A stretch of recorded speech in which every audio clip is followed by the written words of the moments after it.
Hello, beautiful listener. Are you ready to face the horror ahead? Because today our protagonist is being terrorized by an evil spirit in an engaging story of love, death, and demons. So settle down, get cozied in, hit that like button, subscribe for more terrific tales, and let me know in the comments if you enjoyed this story. Silence, a Fable, by Edgar Allan Poe. "Listen to me," said the demon as he placed his hand upon my head.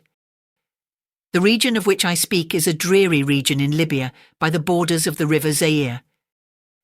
And there is no quiet there, nor silence. The waters of the river have a saffron and sickly hue, and they flow not onwards to the sea, but palpitate forever and forever beneath the red eye of the sun with a tumultuous and convulsive motion. For many miles on either side of the river's oozy bed is a pale desert of gigantic water lilies. They sigh one unto the other in that solitude, and stretch towards the heaven their long and ghastly necks, and nod to and fro their everlasting heads. And there is an indistinct murmur which cometh out from among them like the rushing of subterrane water, and they sigh one unto the other. But there is a boundary to their realm, the boundary of the dark, horrible, lofty forest. There, like the waves about the Hebrides, the low underwood is agitated continually.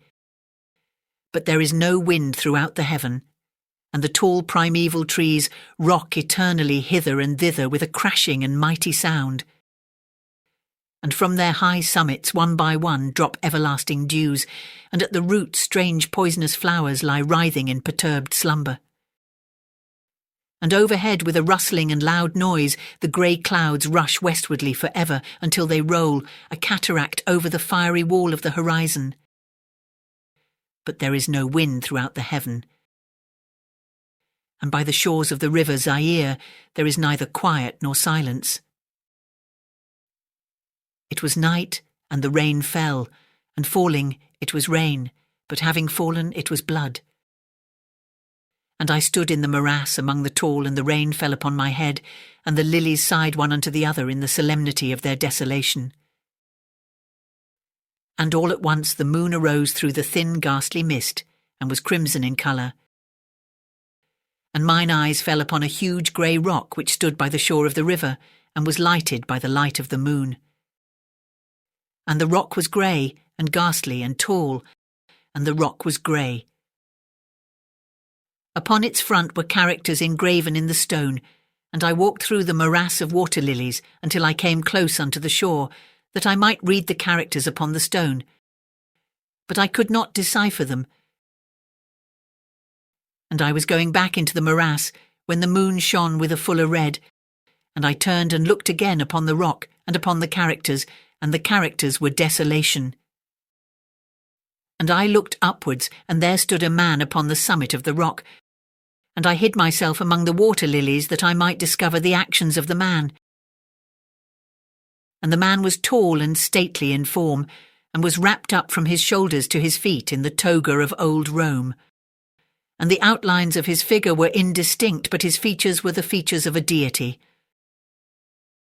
For the mantle of the night, and of the mist, and of the moon, and of the dew, had left uncovered the features of his face. And his brow was lofty with thought, and his eye wild with care. And in the few furrows upon his cheek I read the fables of sorrow and weariness and disgust with mankind, and a longing after solitude. And the man sat upon the rock and leaned his head upon his hand and looked out upon the desolation. He looked down into the low unquiet shrubbery, and up into the tall primeval trees, and up higher at the rustling heaven, and into the crimson moon. And I lay close within shelter of the lilies and observed the actions of the man. And the man trembled in the solitude, but the night waned, and he sat upon the rock.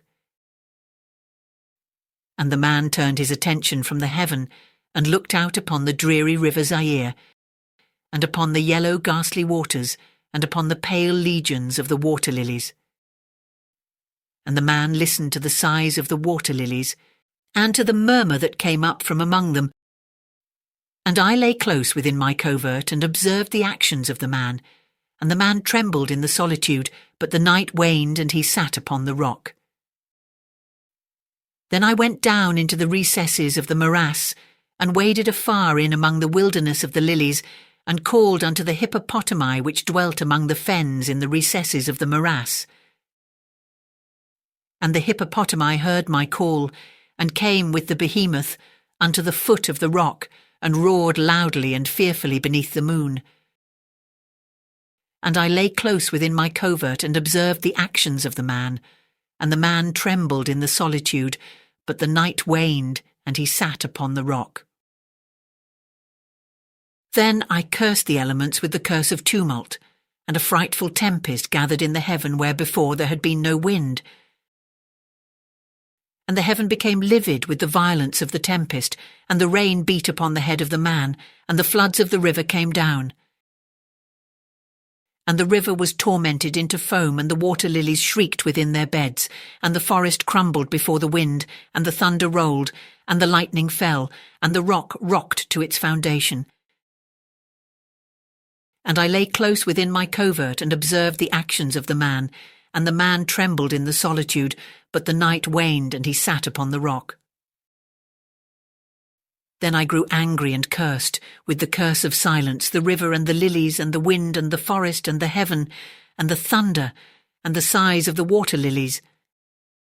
And they became accursed and were still, and the moon ceased to totter up its pathway to heaven, and the thunder died away, and the lightning did not flash, and the clouds hung motionless, and the waters sunk to their level and remained, and the trees ceased to rock, and the water lilies sighed no more, and the murmur was heard no longer from among them, nor any shadow of sound throughout the vast illimitable desert. And I looked upon the characters of the rock, and they were changed, and the characters were silence. And mine eyes fell upon the countenance of the man, and his countenance was wan with terror. And hurriedly he raised his head from his hand, and stood forth upon the rock and listened. But there was no voice throughout the vast illimitable desert, and the characters upon the rock were silence. And the man shuddered, and turned his face away, and fled afar off, in haste, so that I beheld him no more. Now there are fine tales in the volumes of the Magi, in the iron-bound melancholy volumes of the Magi. Therein, I say, are glorious histories of the heaven and of the earth and of the mighty sea, and of the genii that overruled the sea, and the earth, and the lofty heaven. There was much lore too in the sayings which were said by the Sibyls, and holy, holy things were heard of old by the dim leaves that trembled around Dodona. But as Allah liveth, that fable which the demon told me, as he sat by my side in the shadow of the tomb, I hold to be the most wonderful of all, and as the demon made an end of his story, he fell back within the cavity of the tomb and laughed. And I could not laugh with the demon, and he cursed me because I could not laugh. And the lynx which dwelleth forever in the tomb came out therefrom, and lay down at the feet of the demon, and looked at him steadily in the face.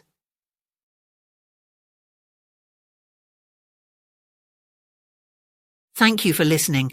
I hope you enjoyed today's tale. If you did, subscribe and check out my channel for loads more lovely stories.